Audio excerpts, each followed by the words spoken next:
काय रे रोशन, तुझ्या जॉबचं काय झालं? अजून किती दिवस बाबा काम करणार? ताई प्रयत्न करतोय पण जॉबच मिळत नाही. नोकरीचा विषय सोड, काहीतरी छोटा व्यवसाय कर.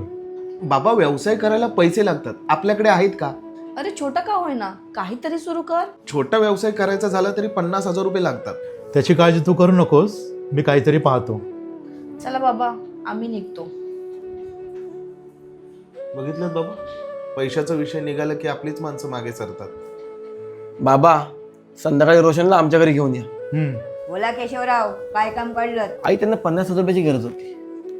कशासाठी? माझ्या भावाला व्यवसाय सुरू करायचा आहे. ठीक आहे, बाहेर मी 5% देते, तुमच्यासाठी 3%. आई, ते माझे बाबा आहेत. मग काय आरती उतरू? व्यवहार हा व्यवहार असतो, ताई, तुमची अट मला मान्य आहे. ह्याची जबाबदारी कोण घेणार? आई, याची पूर्ण जबाबदारी माझी. ठीक आहे, मुद्दल कधीही द्या, पण महिन्याला व्याज हवंच.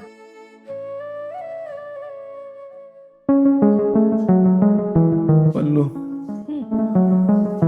रोशनचा फोन आला होता. काय बोलला? बाबा गेले. नाही, हे शक्य नाही. त्यांना अचानक हार्ट अटॅक आला. बाबा, काय रे, तुझ्या सासऱ्याने घेतलेल्या पैशाचं काय? आई, पैसे मिळतील. किती वाट पाहिजे अजून? आई, वाट पाहायची गरज नाही.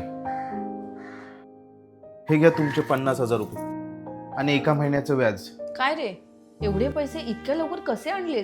हे सगळं बाबांमुळे शक्य झालं. कसं? बाबांनी जाण्या अगोदर मला सांगितलं होतं की त्यांनी टर्म इन्शुरन्स घेतलाय. म्हणजे बाबांनी दूरचा विचार केला होता. जरी ते आज आपल्यात नसले तरी आपल्या सोबतच आहे. हो. पण हे टर्म इन्शुरन्स म्हणजे नक्की काय आहे? पल्लू, याचा अर्थ असा की घरात कमवणाऱ्या व्यक्तीला जर काही झालं तर कुटुंबाला एक रकमी रक्कम मिळते. मग यातूनच घर खर्च, मुलांचं शिक्षण, लोन, EMI सगळं भागवता येतं. बाबांनी आपल्यासाठी इतकं काही करून ठेवलंय की अजूनही विश्वास बसत नाही की ते आता आपल्यात नाही. ताई, बाबांनी जातानाही आपली काळजी करून गेली. म्हणजे त्यांच्या नसतानाही आपल्याला कोणती अडचण येऊ नये अशी त्यांची इच्छा होती. एवढी मोठी रक्कम मिळते म्हणजे हे खूप महाग असेल ना? अगं नाही, फक्त 400 ते 500 रुपयांचा प्रीमियम असतो आणि करोडांचा कवरेज मिळतो. पण हे घ्यायचं कसं? अगं, माझ्या बायोमध्ये लिंक आहे, त्यावर क्लिक करा.